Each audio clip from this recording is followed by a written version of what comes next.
What's up, everybody? Welcome to Season 4 of Call to the Bullpen. I'm David Payne, alongside Brad Zampart and Jimmy Miller, like always, with our new co-host slash producer, whatever we want to call him, Adam, in the waiting room here, running things behind the scenes for us. Let's play ball.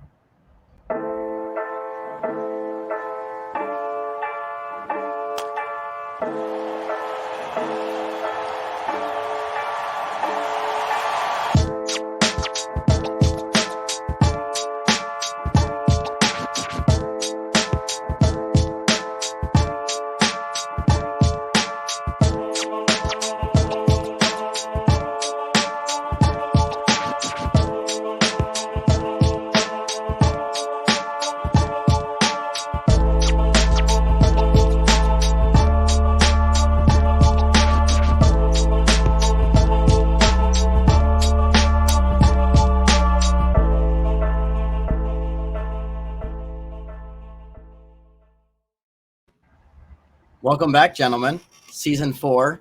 How are you guys doing? Are you guys excited to be back? Yeah, definitely. Love it. Can't We're wait. going to do a little bit of off-season recap stuff today. We're going to start with our least favorite and favorite signings from the off-season. And I'll kick us off here. And I'm going to be super basic on my favorite signing because somebody had to say it. The big winner of the off-season was whoever got Shohei Ohtani. It's my favorite signing just because you're getting the face of baseball. You're getting future first ballot Hall of Famer, greatest baseball player to ever step foot on a field, my GOAT. So I don't think that you can go wrong with signing Shohei. Whoever got him was going to be the big winner. So Shohei Ohtani is my favorite signing of the offseason to the Dodgers for a solid $700 million. So it's an expensive contract, but I think they probably made that back in jersey sales already. So that's my favorite. How about you, Jim? Yeah, I'm going to go a little more outside the box here, thinking someone to take Stroman or Ohtani, so I took Stroman. I've never really been the biggest fan of him in the past, but he's proven he could pitch in New York. Signed a 2-year, $37 million deal. I think he'll be a good piece behind Cole. Between Nestor and Rodon, they don't have exactly the greatest durability or reliability, so I think that Stroman will provide as a good mid-rotation guy. He'll definitely be a key to that team if they really want to go far in the playoffs. So to me, Stroman was definitely my favorite signing. So mine, I'm going with Josh Hader. I really love that move, especially for Houston. Like, I know that they've had their fair issues of pitching, and a lot of their guys are they're going to be slow to cross their entire season, basically, like they have been for years. McCullers hasn't barely thrown. Garcia's getting hurt. And then last year, what really killed them was the bullpen. They didn't have another guy they can go to because they had that extension with, I think it was Rafael Montero or something like that. And that just didn't work out because relievers are so volatile. And if you bring in a guy like Josh Hader, who he's just going to shut people down, I think it's a great signing for them for this year, next year, and for the whole 5 for 95 contract.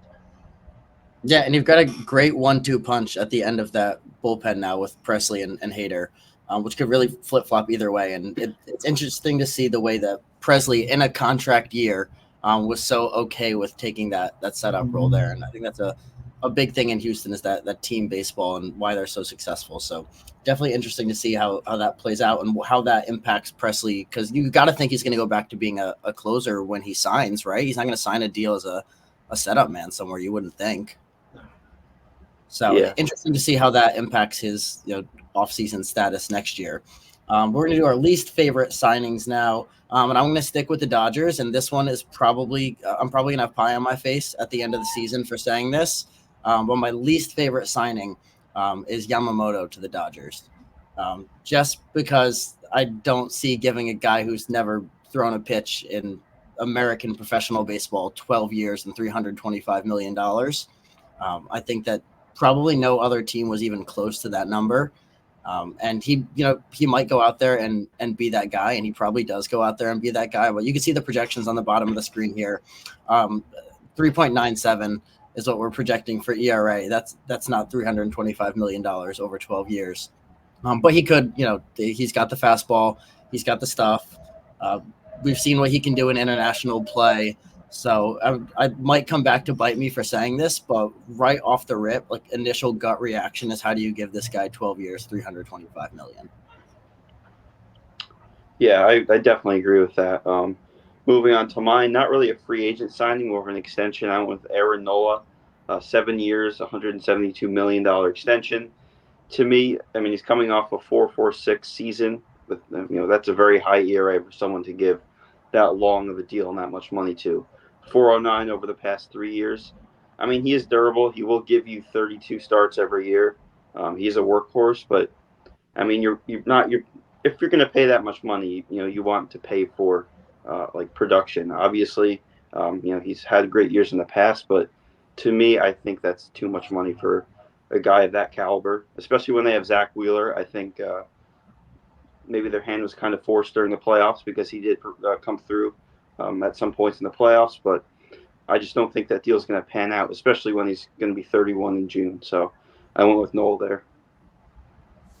I'd like the Nola deal is all right for me. I think it was so close where he's been there forever. They were just happy to bring him back and just keep him with Philly for the rest of his career. But my worst signing is going to be Eduardo Rodriguez to the Diamondbacks. I think it's 4 for 80 was what the total was. I don't really hate that, like, the move that much, but I just don't think he's going to be that pitcher out there. Like, he's had a couple good years, but the thing last year with the Dodgers, where he didn't want to be traded to the Dodgers because it was on the West Coast, and now he's okay with it. I don't. It's kind of two sides of it, and I feel like Arizona could have waited a little bit, and they could have signed a different pitcher, or traded for a different pitcher with all their talent and stuff. But now they're kind of locking him in to like a frontline job.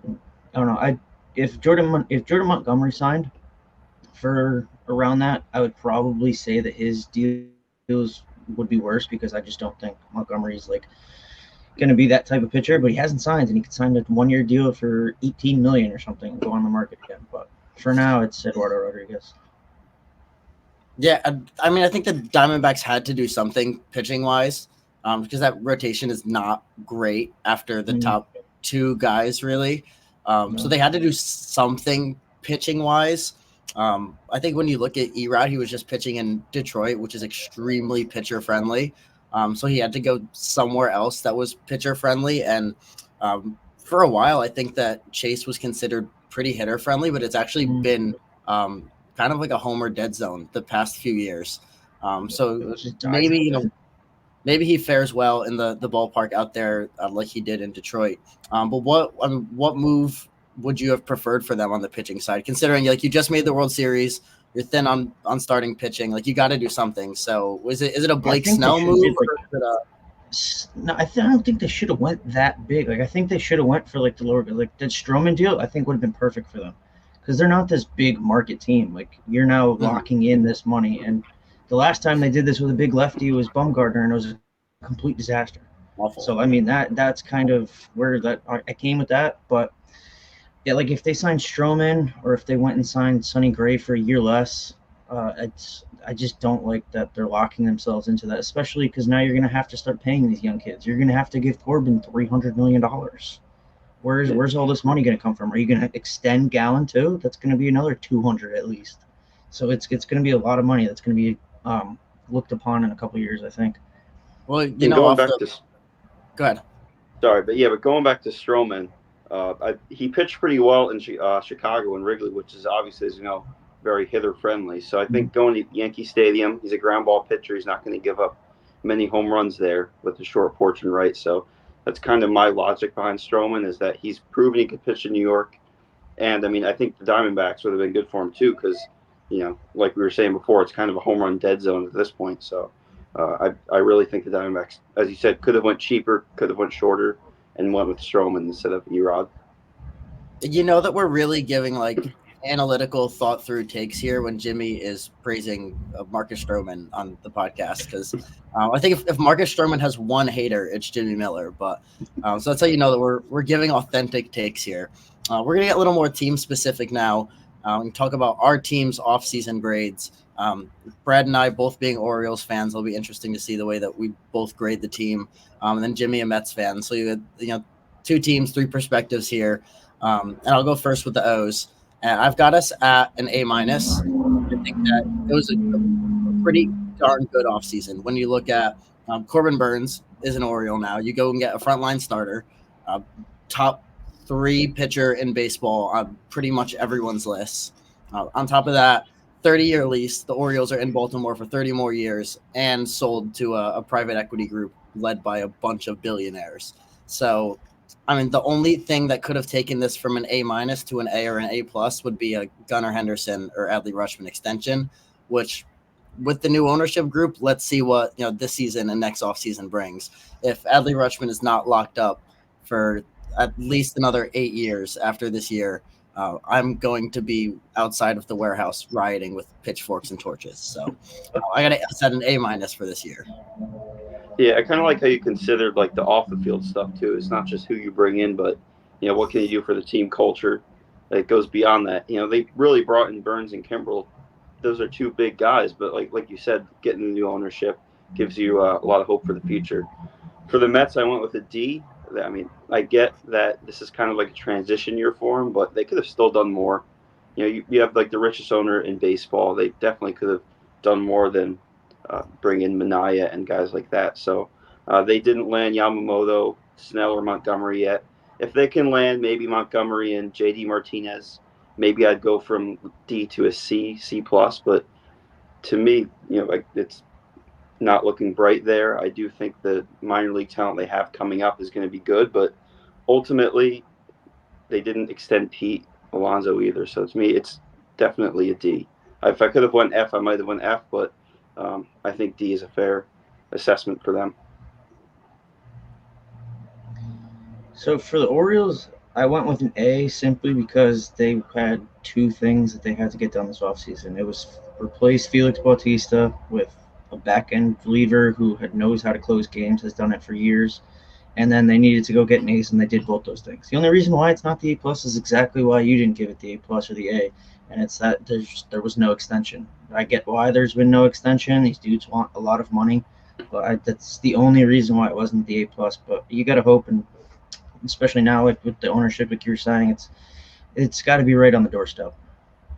Yeah, and Gunnar extension is probably not happening. Being a Boris guy, he is one that maybe we don't have all that much hope on, unless, like you said, we have some of the richest owners in baseball now. So unless they're going to come in and throw an insane bag at him, it's probably not going to happen. But Adley is very realistic and needs to be locked up ASAP.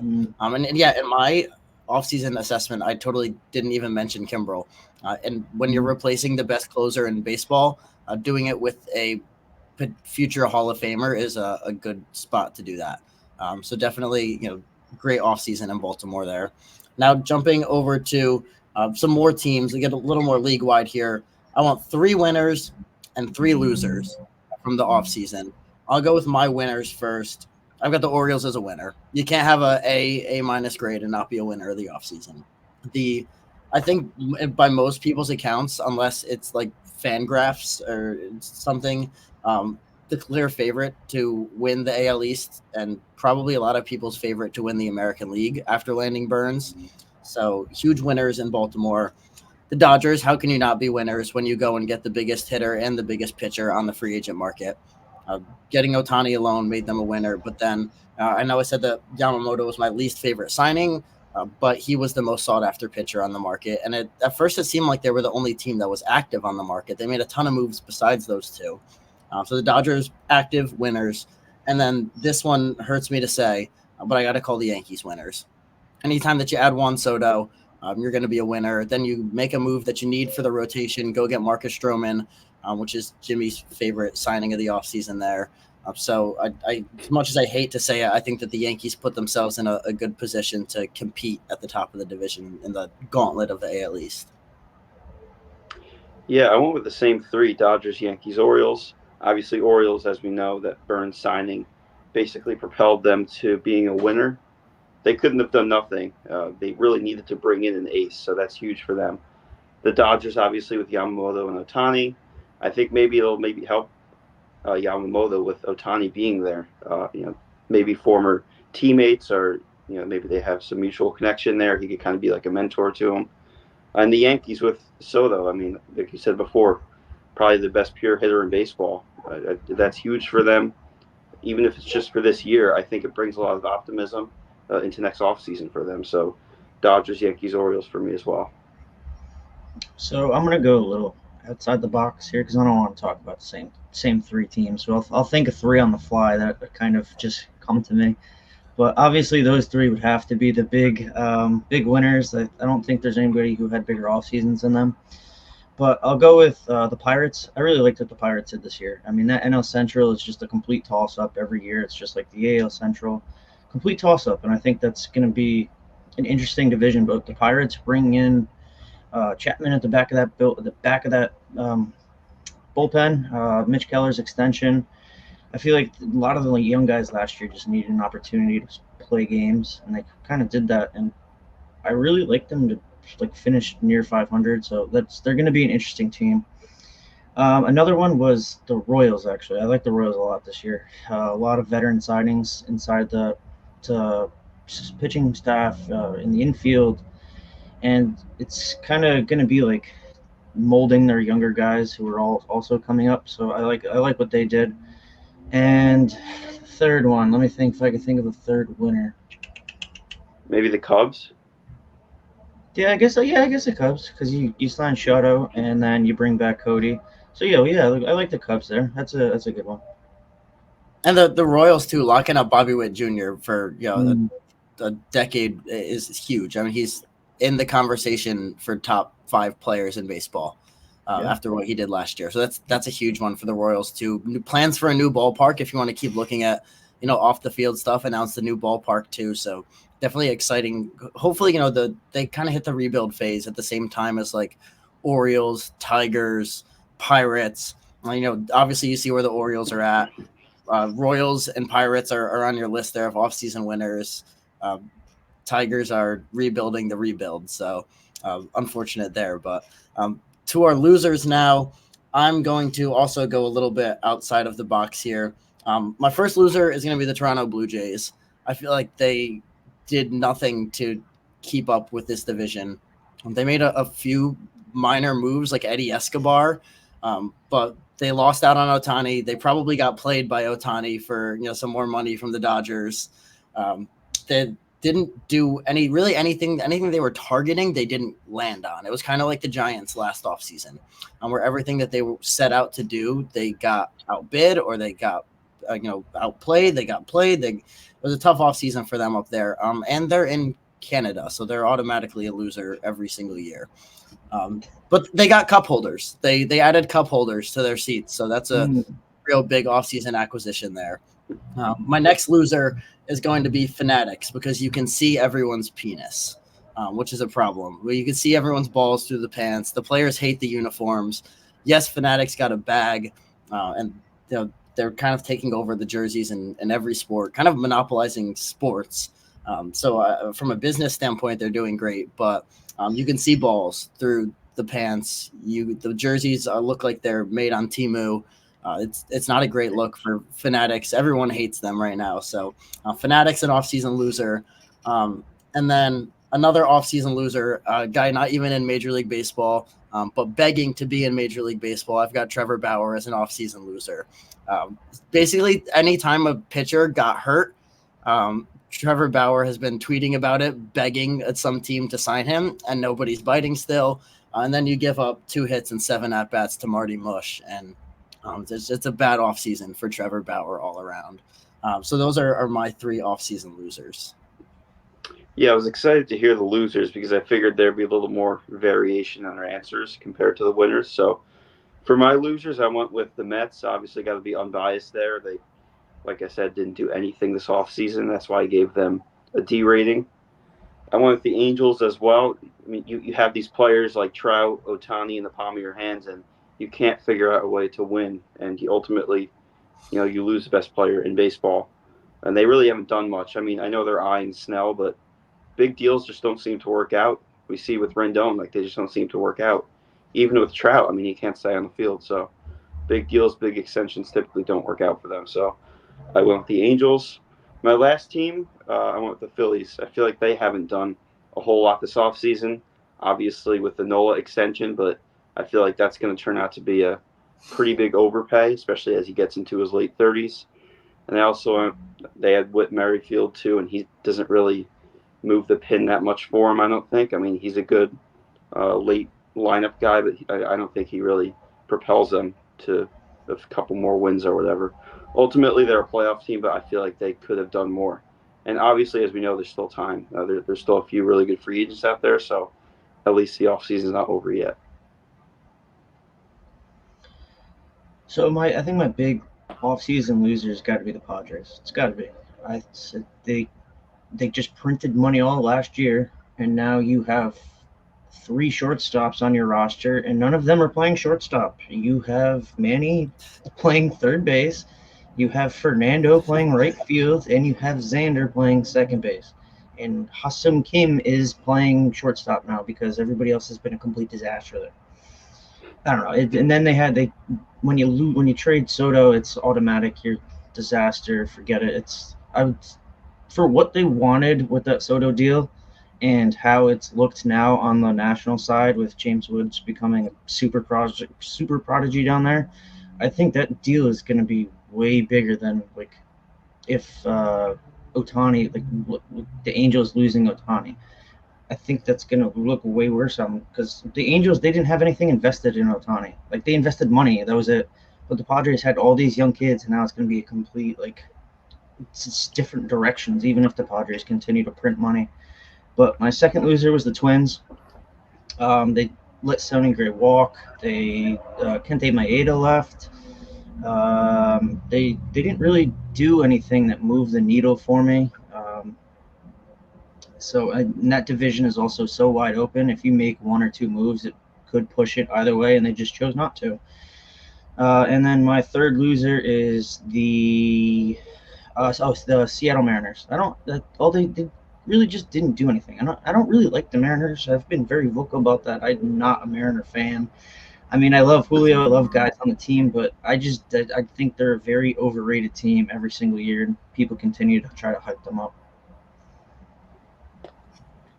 All right. Well, that is the end of our winners and losers. Although, dare I throw out an additional loser? Wander Franco had a pretty bad offseason. Just saying. I think so. It was not a great offseason for him either. But that wraps up our first episode of season 4. We're going to come back next week and the week after with a couple more spring training episodes before we get into your regularly scheduled programming. But this has been Call to the Bullpen. We'll see you next week.